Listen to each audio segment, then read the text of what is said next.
Jungle.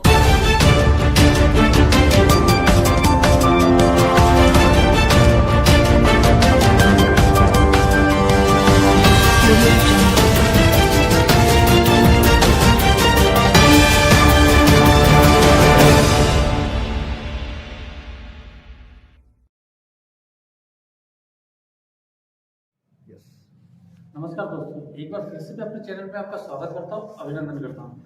जैसा कि आप लोगों को पता है, आज शिक्षा नीति बच्चों के भविष्य को लेकर बहुत चिंतित है। सरकार भी चिंतित है, यहाँ तक कि परिवार के माँ बाप भी बच्चों की शिक्षा को लेकर चिंतित है। परिवार भी कहती है बेटी पढ़ाओ बेटी बचाओ, पढ़ेगा इंडिया तभी बढ़ेगा इंडिया। इसी बीच हमारे पास स्टूडियो में आज चल के आए हैं मुंबई से एक बड़े भाई हैं हमारे। आइए जानते हैं उनसे ही उनका परिचय और क्या कर रहे हैं वो शिक्षा नीति को लेके। नमस्कार सर। सर आपका परिचय पूरा। मेरा नाम नागेश शर्मा है, मैं मुंबई से हूँ। मेटा स्कूलिंग प्राइवेट लिमिटेड और arts education and research foundation, ये दो संस्थाएं हैं जिनके माध्यम से हम एजुकेशन के फील्ड में काम कर रहे हैं। एक संस्था है जो रिसर्च का काम करती है और दूसरी है जो बच्चों के लिए बुक्स का पब्लिकेशन करती है। तो उन दोनों का हम संचालन कर रहे हैं। सर शिक्षा नीति की हम बात करें तो शिक्षा नीति सबसे लो स्तर पर जो है वो हमारे यहाँ की है और खासतौर से उत्तर प्रदेश की। आज दिल्ली पैटर्न पे आदमी पढ़ाना चाहता है, CBSE बोर्ड और जो भी बड़े बड़े बोर्ड हैं उनकी बात करता है, क्यों नहीं उत्तर प्रदेश के बोर्ड की बात की जाती?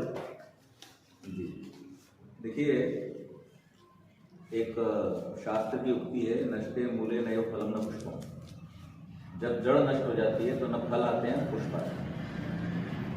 हमारी जो शिक्षा का मूल है वो शास्त्र है और संसार में कोई भी शिक्षा पद्धति जब अपने मूल से हट जाती है, अपने मूल तत्वों को छोड़ देती है, मौलिक जो विचारधारा है उससे अलग हो जाती है, तो फिर निश्चित मानिए कि उसकी जो दिशा है वो भटक जाती है। और जैसे आज जिस तरह की आपने एक चिंता जताई है, शंका व्यक्त की है कि ये क्यों नहीं हो रहा, वो इसी कारण से क्योंकि दिशाहीनता शिक्षा के क्षेत्र में आ गई थी। निश्चित रूप से नेशनल एजुकेशन पॉलिसी जो 2020 में आई है उसने इसको फिर से दिशा देने का कार्य किया है और नेशनल करिकुलम फ्रेमवर्क में भी इस पर बहुत कार्य किया गया है। सर जो आप कह रहे हैं कि बहुत कार्य किए जा रहे हैं, किन चीज़ों को लेकर आप फील्ड में आए हैं कि आप बच्चों के भविष्य का उज्जवल कर सकते हैं?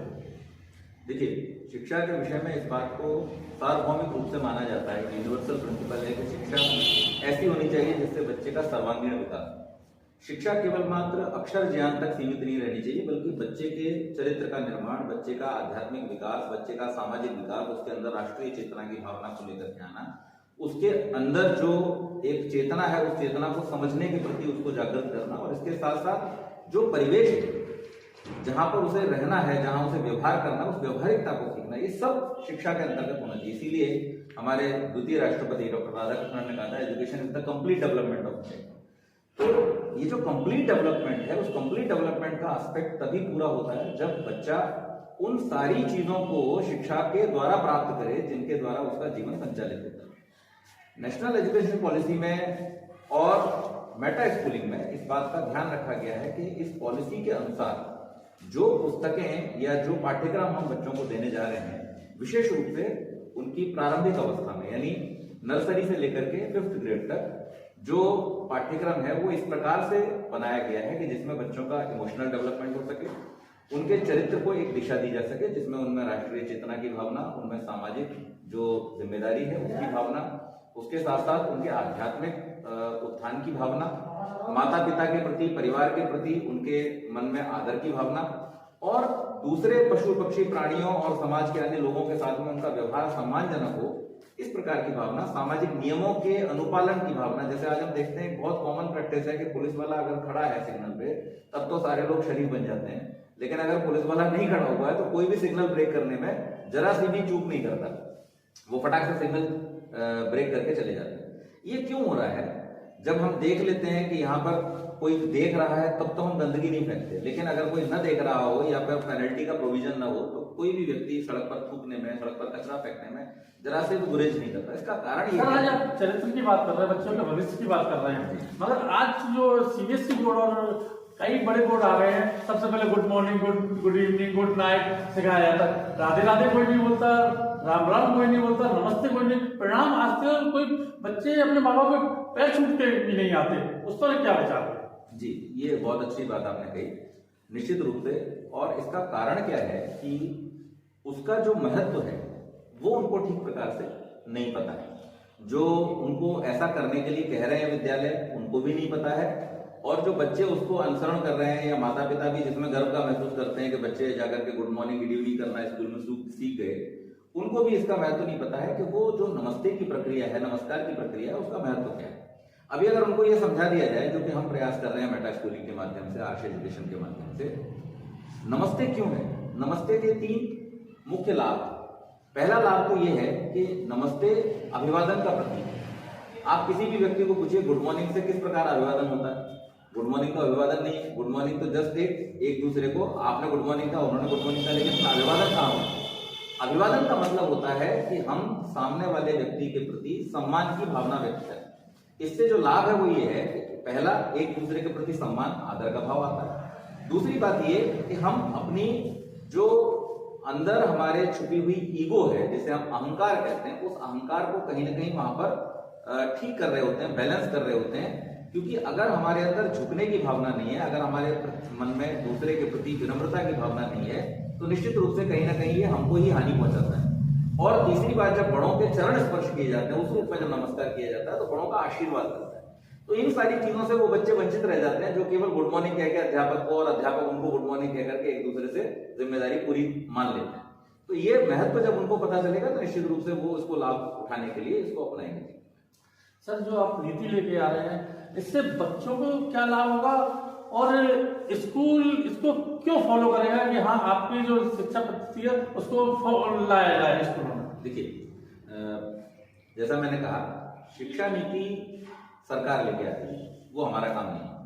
सरकार ने शिक्षा नीति के लिए बहुत सारे सुझाव मांगे थे, वो हम लोगों ने भी दिए। एज एन एजुकेशनिस्ट हम लोग 20 साल से इस क्षेत्र में काम कर रहे हैं और हमने अपना दायित्व निभाया। हमने शिक्षा नीति के बनते समय और नेशनल करिकुलम फ्रेमवर्क के ड्राफ्टिंग के समय में बहुत सारे रिकमेंडेशंस दिए, अपने संस्कृति के, अपने जो हमारे सांस्कृतिक मूल्य हैं उनके समावेश को करने के लिए, और बच्चों के सर्वांगीण विकास के लिए किस प्रकार से ये महत्वपूर्ण है, ये सारी चीजों को हमने वहां पर प्रस्तुत किया, जिसको सरकार ने बड़े स्वागत पूर्वक स्वीकार किया है। तो ये इसके लिए हम उनका धन्यवाद भी करते हैं। लेकिन जहां तक प्रश्न है विद्यालयों के उसे अपनाने का, तो देखिए, कोई भी शिक्षा नीति जब सरकार के द्वारा मान्यता प्राप्त कर लेती है, उसको अपनाना हर एक बोर्ड का और हर एक विद्यालय का दायित्व हो जाता है। उसमें किसी प्रकार का कोई ऑप्शन नहीं होता है। ये नीति सब बोर्ड के लिए है। ऐसा नहीं है कि सीबीएसई ही केवल अपनाएगा या यूपी बोर्ड केवल अपनाएगा, ऐसा नहीं है। एनसीईआरटी जब एनईपी के और एनसीएफ के गाइडलाइन पर पुस्तकों का निर्माण करेगा और इस तरीके की पुस्तकें जब बाजार में आएंगी या परिषद के विद्यालयों में एनसीईआरटी के द्वारा दी जाएगी, तो उनको अपनाना, उनको स्वीकार करना हर विद्यालय के लिए एक प्राथमिक विषय बन जाएगा। मेटा स्कूलिंग का जो योगदान है वो ये है कि अभी जब मार्केट में ऐसी कोई भी पुस्तकें उपलब्ध नहीं है कि जो शिक्षा नीति का अनुपालन करते हुए बच्चों को उस प्रकार से और शिक्षकों को उस प्रकार से तैयार कर सकें, उसका एक समाधान प्रस्तुत कर सकें, उस समय में मेटा स्कूलिंग के पास में वो करिकुलम मौजूद है जो एनसीएफ और एनईपी के सभी प्रावधानों को पूरी तरह से अनुपालन करते हुए शिक्षकों, विद्यालयों और बच्चों को एक समाधान प्रस्तुत कर सकें। मेटा स्कूलिंग क्या है? देखिए, मेटा स्कूलिंग एक शिक्षा के क्षेत्र में कार्य करने वाली कंपनी है। हमारी जो संस्था, जैसे मैंने नाम लिया आपको, Arsh education and research foundation, basically Arsh education and research foundation का काम शिक्षा के क्षेत्र में अनुसंधान करने का। हम पिछले 15-20 वर्षों से इस क्षेत्र में काम कर रहे हैं। अभी तक हम शिक्षा के क्षेत्र में जो भी हमने रिसर्च की या जिस प्रकार के बच्चों के मनोविज्ञान से जुड़े हुए हमारे अनुसंधान हुए, उनको हम ट्रेनिंग के रूप में विश्वविद्यालयों में, विद्यालयों में और बहुत सारे जो शिक्षा से जुड़े हुए इंस्टीट्यूट हैं उनके बीच में रखा करते थे। लेकिन कोविड के समय में स्पेशली इस बात की आवश्यकता महसूस हुई कि इन ऐसे समय में जब अध्यापक और बच्चे एक दूसरे के साथ नहीं मिल पा रहे हैं, उनका आमना सामना नहीं हो रहा है, ऐसी परिस्थिति अगर आती है, तो उस समय में पुस्तकें ही एक ऐसा माध्यम है जिसके द्वारा बच्चों को वो सब आप प्रस्तुत कर सकते हैं जो आप उनको देना चाह रहे हैं। और पुस्तकों के माध्यम से जो छोटे बच्चे हैं, क्योंकि हमारा जो मुख्य उद्देश्य है वो बाल्यावस्था में जो छोटे बच्चे 10-12 साल से कम उम्र के हैं, उनके अंदर ये चारित्रिक विकास किया जाए, तो मेटा स्कूलिंग ने पुस्तकों का प्रकाशन किया और उन पुस्तकों में इन सारे प्रावधानों का समावेश करते हुए बच्चों के लिए एक ऐसा सॉल्यूशन दिया है कि जिसमें 3 मुख्य चीजें रखी गई हैं। सबसे पहले तो जो करिकुलम हमने डेवलप किया है वो पूरी तरह से ऑर्गेनाइज्ड है, यानी शिक्षा एक क्रम में होनी चाहिए और उस क्रमबद्ध और व्यवस्थित ढंग से शिक्षा को किस प्रकार से किया जा सकता है, ये हमने इसमें ध्यान रखा है। दूसरी बात, जो संस्कृति और संस्कार की मैंने बात की, तो बच्चों को इस शिक्षा के माध्यम से संस्कार और संस्कृति का परिचय हो और वो अपने जीवन में उसको धारण कर सके, उसका हमने ध्यान रखा है। और तीसरी जो सबसे बड़ी चीज मिसिंग है आज की पुस्तकों में, वो ये है कि जो नर्सरी का बच्चा है उस बच्चे को माता पिता उसको प्रेरित करते हैं, अध्यापक अध्यापिकाएं प्रेरित करते हैं कि आप पढ़िए। जब वो पहली दूसरी कक्षा में आ जाता है तब भी उन्हें वही प्रेरणा देनी पड़ती है, और वो 10वीं कक्षा तक पहुंच जाता है तब भी उन्हें वही प्रेरणा देनी पड़ती है। एक आश्चर्यजनक बात है कि जब आपको बच्चे को खेलने के लिए प्रेरित नहीं करना पड़ता, वो ऑटो मोड में जाकर के खेलता है और उसके लिए वो अपने सारे समाधान ढूंढ लेता है, तो आपको शिक्षा के लिए, पढ़ने के लिए उसको प्रेरित क्यों करना पड़ रहा है? इसका कारण ये है कि बच्चे में हम वो रुचि पैदा नहीं कर पा रहे हैं इस कोर्स के माध्यम से, और उस रुचि के पैदा न होने का कारण ये है कि वो इररिलेवेंट है, बच्चे के जीवन से वो सीधे सीधे जुड़ा हुआ नहीं है। जो चीजें बच्चे के जीवन से सीधी सीधी जुड़ी हुई होती है उनमें बच्चे को रुचि पैदा होती है और उसके बारे में और अधिक जानते हैं। तो हमने तीसरा जो इस पुस्तकों के अंदर प्रावधान किया है वो ये है कि जो भी चीजें, जो भी पाठ्यक्रम इसमें रखा गया है वो बच्चों के जीवन से सीधा सीधा जुड़ा है, जिससे उनके अंदर एक उत्सुकता की भावना, एक जिज्ञासा जागृत होती है, जिससे वो और अधिक जानने के लिए प्रेरित होते हैं। तो शिक्षा भी बच्चे के लिए उतना ही इंपॉर्टेंट बन जाए जितना खेल है, और बच्चा स्वयं से सेल्फ मोटिवेटेड होकर के उसके प्रति जागृत हो। ये काम मेटा स्कूलिंग ने किया है और इस प्रकार का समाधान। सर, आपने पाठ्यक्रम बहुत अच्छा रखा है, पर आज जो देखा जाता है, आपकी किताबें एक स्कूल में चल रही है मगर दूसरे में कुछ और चल रहा है, तीसरे में कुछ और चल रहा है। जब शिक्षा पद्धति एक ही है, चीज एक ही है, और ये कोर्सेज अलग अलग क्यों? जी, बहुत अच्छी बात आपने पूछी है। देखिए क्या है, कुछ चीजों में सरकार ने स्वतंत्रता दी है। अब ये विवेक पर निर्भर करता है विद्यालय चलाने वाले। विद्यालय जो चलाते हैं उनके कई सारे उद्देश्य हो सकते हैं। मैं मानता हूं कि 3 मुख्य उद्देश्य विद्यालय चलाने के होते हैं। एक तो ऐसा है कि जो लोग पैशनेट हैं शिक्षा को लेकर के, कि हमें शिक्षा के क्षेत्र में कुछ क्रांति करनी है, शिक्षा के क्षेत्र में हमें कुछ ऐसा करना है जिससे शिक्षा को और अधिक ज्यादा अच्छा बनाया जा सके। दूसरे वो लोग हैं जिन्होंने व्यवसाय के रूप में विद्यालय को, कि भाई हमें कुछ व्यवसाय अपने जीवन यापन के लिए करना है, इसलिए हम विद्यालय के रूप में उसको अपनाते हैं, नोबल प्रोफेशन है, इसको अपना लिया जाए। और तीसरे वो लोग हैं जिनको एजुकेशन एक सामाजिक दायित्व के रूप में, जिन्होंने उसको अपने जीवन में अपनाया हुआ और विद्यालय चला करके वो उसका पूर्ति कर सके।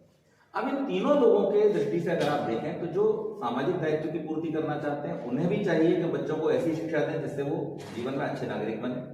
जो व्यवसाय के रूप में चलाना चाहते हैं उनके लिए भी समाधान ये है कि आप जब अच्छी शिक्षा देंगे तो निश्चित रूप से आपके विद्यालय में बच्चों की संख्या बढ़ेगी, और बच्चे जब अच्छा सीखेंगे, अच्छे नागरिक बनेंगे, तो आपकी रिकमेंडेशंस भी बढ़ेंगी, आपको व्यापारिक दृष्टि से, व्यवसायिक दृष्टि से भी लाभ होगा।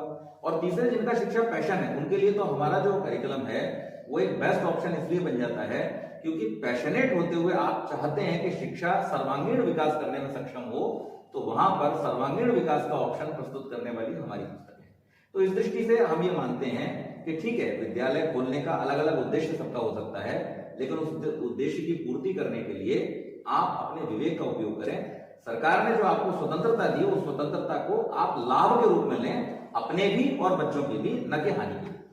जी सर, ऐसा भी होता है कि कुछ, जहां तक मेरी जानकारी में है और मार्केट में रहते हैं, बाजार में, तो मालूम पड़ता रहता है कुछ व्यापार के हिसाब से भी चलता है कि कोई कमीशन, कुछ बढ़ती मिल रही हो, किसी को देते हैं, कोई कमीशन कुछ देता है। क्या ऐसा भी होता है कि शिक्षा बिकती है? नहीं, देखिए इसको हम इस रूप में नहीं लेते, हालांकि हम भी उससे अछूते नहीं हैं, क्योंकि किसी भी व्यापार में या किसी भी, जब आप मार्केट में उतरते हैं या किसी भी कार्य में जब आप आते हैं, तो उस कार्य से जुड़े हुए जो व्यवहारिक पक्ष है उसको आप इग्नोर नहीं कर सकते। अब जब पहले से इस बात का प्रचलन है, जैसे हालांकि हम अगर बात करें महाराष्ट्र की या उन स्टेट्स में, बहुत ज्यादा हमको इस तरीके का प्रेशर नहीं होता है, क्योंकि वहाँ क्वालिटी को लेकर के लोग बहुत कॉन्शियस हैं और जागृत होते हुए वो मतलब इस बात पर ज्यादा महत्व नहीं देते कि पुस्तकें कैसी हैं, कितनी महंगी है या क्या है। वो इस बात पर ज्यादा ध्यान देते हैं कि कंटेंट कैसा है, हमारे बच्चों को उससे क्या मिलेगा। अलग अलग क्षेत्रों में, मैं किसी स्टेट का नाम नहीं लूंगा क्योंकि हम देश भर में काम कर रहे हैं, लेकिन अलग अलग क्षेत्रों में इस प्रकार के व्यवहारिक पक्ष हैं जिनको हमें भी सामना करना पड़ता है, और उसको हमने इस रूप में लिया है कि जहां तक संभव है वहां तक उस व्यवहारिकता को हम भी अपने पाठ्यक्रम के साथ में रख रहे हैं। यानी विद्यालयों को जो लाभ उस रूप में मिलता है, कमीशन जैसे आपने शब्द प्रयोग किया, उसका हमने भी पूरी तरह से ध्यान रखा है, प्रावधान किया हुआ है, और विद्यालयों को जो लाभ मिलता है उसमें उनको हानि नहीं होती। सर जैसे आप भी लाभ दे रहे हैं और सारे देते हैं, मगर उसका बोझ तो एक गरीब बच्चे के माँ बाप पर पड़ता है। वो अपने बच्चों को अच्छी एजुकेशन देना चाहता है, अच्छी पढ़ाई के लिए करता है, मगर ज्यादा महंगाई होने के कारण वो अच्छे स्कूल में नहीं पढ़ा पाता। तो उस पर आपके क्या विचार है कि वो एक छोटा गरीब आदमी कैसे एक अच्छे स्कूल में पढ़ा सके? जी देखिए, इसके लिए हमने जो हमारे हिस्से में जो काम आता है इसमें करने का, क्योंकि हम स्कूल तो नहीं चला रहे, हम तो पाठ्यक्रम बना रहे हैं। हमारे हिस्से में इसमें क्या काम आता है कि हम विद्यालय को उस कीमत में पाठ्यक्रम उपलब्ध कराएं जिससे किसी भी पेरेंट्स की जेब का बोझ जो है वो बढ़े ना। और इसलिए देश भर के विद्यालयों और जो पाठ्यक्रम चल रहे हैं पब्लिकेशंस के, उन सब से हमने लगभग तुलना करके देखा है। यहाँ पर भी हम इस क्षेत्र के जितने विद्यालयों में अब तक गए हैं, आपको जानकर के प्रसन्नता होगी कि हमारा जो पाठ्यक्रम है वो सबसे कम कीमत पर है, और इससे किसी भी प्रकार से जो माता पिता हैं, पालक हैं, उनके जेब का बोझ बढ़ने वाला नहीं है। वो क्योंकि हमारा उद्देश्य दूसरा है। उद्देश्य हमारा है कि बच्चों तक अच्छी शिक्षा पहुंचे, और इसके लिए हमने अपने पाठ्यक्रम को देश भर में सबसे सस्ता रखा। सर आप पूरे देश में घूम रहे हैं, आज आप उत्तर प्रदेश में, उत्तर प्रदेश के एटा जिले में भी है, आपको कैसा लगा उत्तर प्रदेश? और जहां तक मेरी जानकारी में आया कि आप एटा के ही रहने वाले भी हैं जी, तो आपको क्या सूझा, क्या क्या क्या दिमाग में आया कि इस क्षेत्र में आपको उतरना चाहिए? जी देखिए, एटा तो मेरी जन्मभूमि है, और जीवन के 22-23 वर्ष मैंने यहाँ पर बिताए हैं। यहाँ मेरी पूरी शिक्षा यहीं पर हुई है। जो आपने बात की प्रेरणा की, प्रेरणा तो देखिए हमारा पूरा पारिवारिक जो बैकग्राउंड है वो शिक्षा क्षेत्र से। मेरे पिताजी कॉलेज में प्रिंसिपल थे, मेरे भाई, मेरी बहनें सब शिक्षा क्षेत्र से जुड़े हुए हैं, और मेरी पत्नी भी शिक्षा क्षेत्र से आती हैं। तो प्रेरणा की बात तो यह है कि शिक्षा का कहीं ना कहीं हमारे खून में एक समावेश है ही, शिक्षा क्षेत्र में कुछ कार्य करना है। मैं पिछले 20 वर्षों से कॉर्पोरेट में काम कर रहा था। मैंने टाटा मोटर्स और बजाज इलेक्ट्रिकल्स जैसी बड़ी देश की कंपनियों में काम किया है, बड़े महत्वपूर्ण पदों पर काम किया है। लेकिन एक चीज हम जो विटनेस करते हैं मेट्रोपॉलिटन सिटीज में, कि जहाँ बच्चे बहुत अच्छी शिक्षा लेकर के आते हैं, कोई IIT से आ रहे हैं, कोई IIM से आ रहे हैं, उन बच्चों के लिए भी हमने ये देखा कि जीवन में जरा सी समस्या आती है। जैसे कोई पति पत्नी दोनों जॉब में है, मेट्रोज में ज्यादातर ये होता है, और थोड़ी सी भी अनबन होती है या थोड़ी सी भी कोई जीवन में कठिनाई आती है, तो वहाँ इतना उसका जो परिणाम है वो बड़े भयानक देखने को मिलते हैं। कई बार हमने देखा कि IITians और IIM जैसे बड़े बड़े इंस्टीट्यूट में पढ़ने वाले बच्चे, या बड़े बड़े इंजीनियरिंग कॉलेज से जो डिग्रियां लेकर के बच्चे आए, इवन विदेशों से पढ़ करके भी जो बच्चे लौट करके आए, जरा से रिसेशन के टाइम में बहुत सारे बच्चों ने उनमें से जो बड़े बड़े पैकेज पर नौकरी कर रहे थे उन्होंने आत्महत्याएं कर ली, या छोटा मोटा जो अनबन होती है बच्चों के बीच में वो आपस में डाइवोर्स कर लेते हैं। ये सब क्यों हो रहा है? इसका कारण ये है कि उन्होंने कहीं ना कहीं शिक्षा में एक चीज को लैक किया है, और वो क्या है? वो है अपने जीवन मूल्य को समझना। और हमने ये इंश्योर किया है कि बच्चे दुनिया की चीजों का मूल्य बाद में समझें, सबसे पहले वो अपने जीवन का मूल्य समझें, अपने संस्कारों का मूल्य समझें, परिवार का मूल्य समझें, सामाजिक व्यवस्थाओं का, संस्कृति का मूल्य समझें, ताकि वो जीवन में जब निर्णय लेने की अवस्था में आए तो वहां पर उनके अंदर एक गंभीरता हो, वहां के अंदर निर्णय लेने की उनकी क्षमता हो, और धैर्यपूर्वक वो जीवन में आने वाली विपरीत परिस्थितियों का भी ठीक प्रकार से सामना कर सके।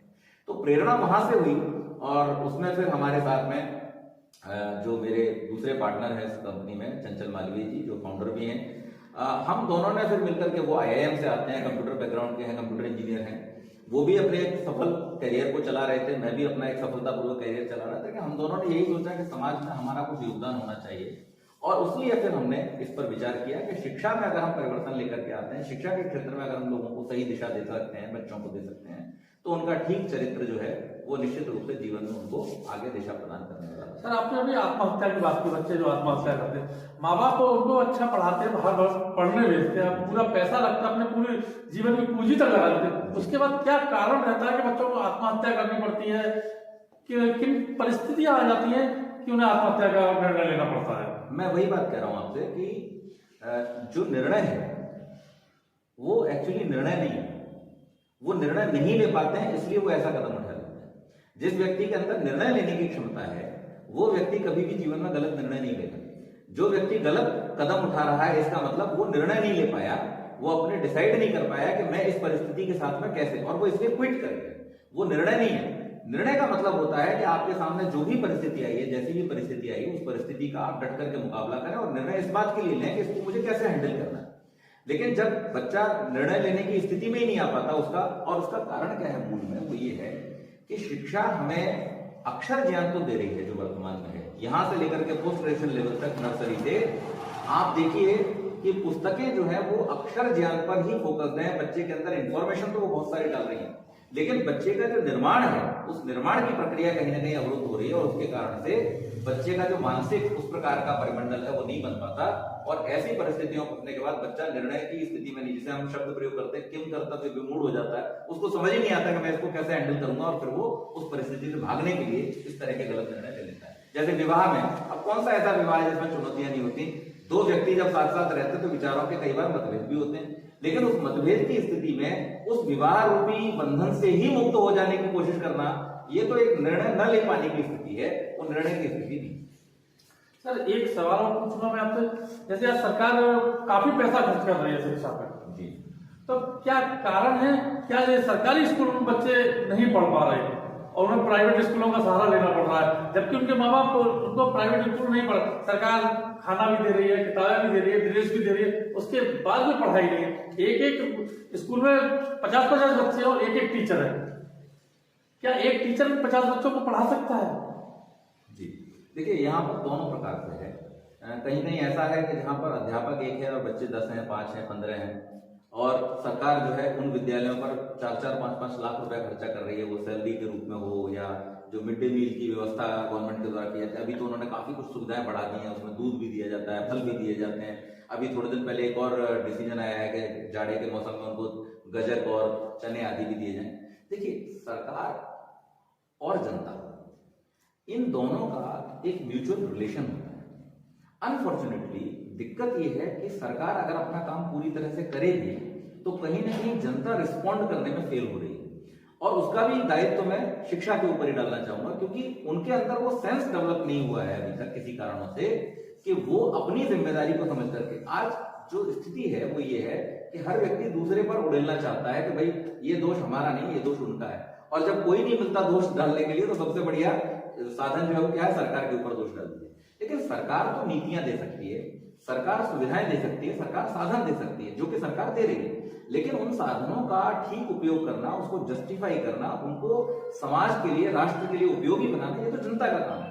तो इसलिए कहीं ना कहीं हमारे शिक्षक, जिनको अभी सरकार की तरफ से बहुत अच्छी सैलरी दी जा रही है, सबके सारे प्राइमरी स्कूल के टीचर्स के बहुत अच्छे पैकेजेस सरकार ने कर दिए हैं, सारे कमीशन जो एप्लीकेबल होते हैं वो पे कमीशन भी उनके लिए एप्लीकेबल हो रहे हैं। ऐसी परिस्थिति में अब मैं ये मानता हूं कि शिक्षा तंत्र का, और विशेष रूप से क्योंकि पूरे शिक्षा तंत्र के केंद्र में अगर कोई है तो वो शिक्षक है, और इसलिए शिक्षक को चाहिए, शिक्षकों की जिम्मेदारी है कि वो अपना दायित्व ठीक प्रकार से निभाएं और अधिक से अधिक बच्चों को शिक्षा की हो। क्योंकि शिक्षा के लिए सरकार का काम जो मिशन चलाना है, शिक्षा मिशन है, साक्षरता मिशन है, और ये सारी सुविधाएं जो है वो सब सरकार कर रही है। सर एक सवाल है, जैसे कि पहले, आज से पहले जितने भी हमसे बड़े थे वो सब सरकारी स्कूल से पढ़े, चाहे IAS हो, PCS हो, और आज क्यों नहीं सरकारी स्कूल का बच्चा टीचर भी बन पा रहा? क्यों उनको सबको प्राइवेट पढ़ाना पड़ता है?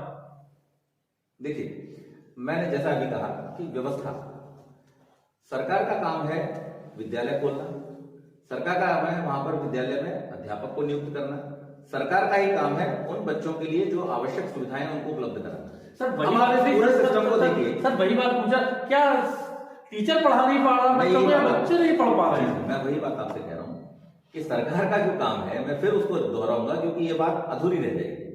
सरकार का काम है साधन देना, सुविधाएं देना। उन्होंने विद्यालय के रूप में साधन दिया और शिक्षा के रूप में फ्री पुस्तकें, अभी तो सर्व शिक्षा मिशन के अंतर्गत सारी पुस्तकें फ्री में उपलब्ध कराई जा रही है, बच्चों को भोजन आदि सारी सुविधाएं, खेलकूद के सामान भी उपलब्ध कराए जा रहे हैं, शिक्षकों को बढ़िया सैलरी दी जा रही है। आज से अगर आप 15-20 वर्ष पहले देखें तो प्राइमरी के शिक्षकों की क्या सैलरी हुआ करती थी, और अभी आप देखिए उनको किसी कॉर्पोरेट से कम शिक्षक सैलरी नहीं मिलती। तो जब सरकार ने अपनी जिम्मेदारी को इस रूप में पूरी तरह से निभा दिया है, तो अब चेतना थोड़ी सी शिक्षकों के अंदर मिलनी चाहिए, उनके अंदर ये आत्मचिंतन होना चाहिए कि अगर हम सरकार से सैलरी लेते हैं अगर हम सरकार से साधन लेते हैं तो हम अपने दायित्व को भी उतनी ही तत्परता से निभाएं। आप देखिए प्राइवेट विद्यालयों के शिक्षकों की सैलरी क्या है और सरकारी जो प्राइमरी विद्यालय है उनकी सैलरी क्या है, लेकिन वो दायित्व किस प्रकार से निभा रहे हैं और ये दायित्व किस प्रकार। सर यहाँ बात में आपकी थोड़ी काटूंगा। सब एक सरकारी टीचर को अपने ऊपर भरोसा नहीं होता, वो अपने बेटे को अपने बच्चों को प्राइवेट स्कूल में पढ़ाता है। क्या कारण है कि उसको खुद तो भरोसा नहीं है, वो जब अपने बच्चे को नहीं पढ़ा सकता तो वो दूसरे के बच्चों को क्या पढ़ाएगा? उसका कारण यही है, उसका कारण यही है क्योंकि आप इसको इस रूप में देखिए कि उनको भरोसा नहीं है इसलिए वो प्राइवेट में पढ़ाते हैं। ये कहने के बजाय हम इसको इस रूप में देखें कि ऐसा क्यों नहीं है और ये काम होगा। कल इस बात के लिए सरकार को ही मजबूर होना पड़ेगा कि सारे सरकारी अफसर और सारे सरकारी जो शिक्षक हैं उन सबके बच्चों को कंपलसरी कर दिया जाएगा कि वो सरकारी विद्यालयों में ही पढ़ें। लेकिन क्या है, देखिए प्रशासन जो है वो ऐसा एक दार्शनिक का मानना है कि प्रशासन मानव समाज के ऊपर एक बहुत बड़ी तोहमत है, बहुत बड़ी गाली है, क्योंकि प्रशासन की जरूरत वहां पड़ती है जहां पर लोग अनुशासन का पालन नहीं करते। अगर शिक्षक अपनी जिम्मेदारी को ठीक तरह से उठा लें, वो चाहे किसी भी क्षेत्र के हों, तो फिर निश्चित रूप से बच्चों के निर्माण की प्रक्रिया को कोई रोक नहीं सकता। तो कहीं ना कहीं मैं इसमें शिक्षकों नहीं आपकी मानता हूँ। जब सरकार की आप बात कर रहे हैं, सरकार कुछ भी, आज दिल्ली बोर्ड को ले लीजिए, दिल्ली के प्राइवेट स्कूल कम होते जा रहे हैं, सरकारी स्कूल बढ़ते जा रहे हैं जी। मगर क्या कारण है कि उत्तर प्रदेश के प्राइवेट स्कूल बढ़ते जा रहे हैं, सरकारी स्कूल कम होते जा रहे हैं, जबकि केजरीवाल सरकार से पहले प्राइवेट स्कूल बढ़ रहे थे, सरकारी स्कूल कम हो रहे थे। तो आज सरकारी स्कूल बढ़ रहे हैं और प्राइवेट स्कूल कम हो रहे हैं। उसका कारण यही है कि जहां सख्ती की जाएगी, अगर लोगों को यही मानना है कि हम सख्ती पर ही रिएक्ट करेंगे, हम लीनियंसी जहां बढ़ती जा रही है वहां पर हम जागेंगे नहीं, चेतेंगे नहीं, तो निश्चित रूप से कल को प्रशासन को इस प्रकार की सख्ती बरतनी पड़ेगी जैसे दिल्ली सरकार ने बरती है कि वहां पर बहुत सारी जगहों पर ऐसा कंपल्शन भी कर दिया गया है कि जो अध्यापक हैं अपने बच्चों को इधर ही पढ़ाना पड़ेगा या सरकारी अधिकारी जो उस क्षेत्र के हैं उनको अपने, ताकि वो एक व्यवस्था उस रूप में डेवलप हो सके। तो इस रूप में मैं आग्रह भी करना चाहूंगा कि हमारे समाज के जो, जैसे मैं आपको अगर अपने समय की बात बताऊं तो हम जब पढ़ा करते थे तो यही एटा जीआईसी की बात बताता हूँ मैं कि उस समय यहाँ जो एसडीएम साहब थे, डीएम साहब थे, उनके बच्चे भी, जज साहब थे, उनके बच्चे भी पढ़ा करते थे। ये अपने जीआईसी में गवर्नमेंट इंटर कॉलेज में पढ़ा करते थे और उस समय वहाँ की पढ़ाई की व्यवस्था भी बहुत अच्छी थी। तो ऐसा नहीं है, इसको प्रयास को अगर हम देखें तो मिलकर के हो सकता है, लेकिन मेरा फिर भी यही कहना होगा कि जिम्मेदारी सबको मिलकर के उठानी होगी। हम केवल सरकार के ऊपर थोप करके इस समस्या से बाहर नहीं आ सकते। नहीं सर, ये अभी आपने कहा था कि कड़े नियम अपनाने पड़ेंगे, तो वो कड़े नियम अपनाएगी तो सरकार। आज दिल्ली सरकार ने कड़े नियम अपनाए तो प्राइवेट स्कूल कम हो रहे हैं, सरकारी स्कूल बढ़ रहे हैं जी। उत्तर प्रदेश सरकार क्यों नहीं कर रही? देखिए दिल्ली की व्यवस्था में और उत्तर प्रदेश की व्यवस्था में थोड़ा सा तो फर्क आप इस आकार की दृष्टि से भी समझ सकते हैं। एक जगह है जहाँ पर 2 करोड़ की आबादी, एक जगह जहाँ पर 20 करोड़ की आबादी है, तो निर्णय लेने के लिए थोड़ा सा उसमें, लेकिन हाँ देखिए सर यहाँ बात कर रहा हूँ, नहीं सर एक मिनट, वहाँ सिंगल मुख्यमंत्री है या 3 उप मुख्यमंत्री, 1 मुख्यमंत्री है, उसके बाद आप निर्णय की बात कर रहे हैं, निर्णय नहीं ले पा रहे। अब एक बात और समझिए इस रूप में कि जिनके ऊपर सख्ती करनी है वो लोग समाज के सबसे प्रतिष्ठित वर्ग है, यानी अध्यापक से ज्यादा, गुरु से ज्यादा समाज में कोई प्रतिष्ठित नहीं होता। ये कैसा लगेगा कि अध्यापकों के ऊपर सीधे सख्ती की जाए? हमारी तो नीति भी कहती है साम दाम दंड भेद, तो सबसे पहले तो साम ही आता है। तो अभी जब सारी सुविधाएं दी जा रही हैं, अगर सुविधाओं के रहते ही सारे लोग अगर अपने कर्तव्य का निर्वाह करने लगे तो फिर दाम और दंड की जरूरत नहीं पड़ेगी, नहीं तो फिर दमन भी किया जाएगा और दंड का प्रावधान भी किया जाएगा, फिर तबादले भी होंगे, फिर उसके बाद में डिसमिसल्स भी होंगे। वो सारी प्रक्रिया तो देखिए वो आगे चल के होती है, लेकिन अभी जब गवर्नमेंट सब तरह की सुविधाएं दे रही है तो उस समय हमको चाहिए कि हम शिक्षक के रूप में जागें और इस प्रकार से अपनी शिक्षा को व्यवस्थित करें। देखिए जैसे हमारे साथ हमारे बड़े भाई जो मुंबई से चल के हमारे स्टूडियो में आए थे और शिक्षा के बारे में कितनी अच्छी बातें कही हैं उन्होंने, आपसे भी उम्मीद करूंगा कि आप इनकी बातों को अपनाएं और सारे टीचरों से, स्कूलों से भी कहूंगा ये जो कोर्स लाए हैं, ये किताबें लाए, एक बार देखिए, करिए और उनको अपनाइए। अगर वो अच्छी है तो मैं अपने सहयोगी के साथ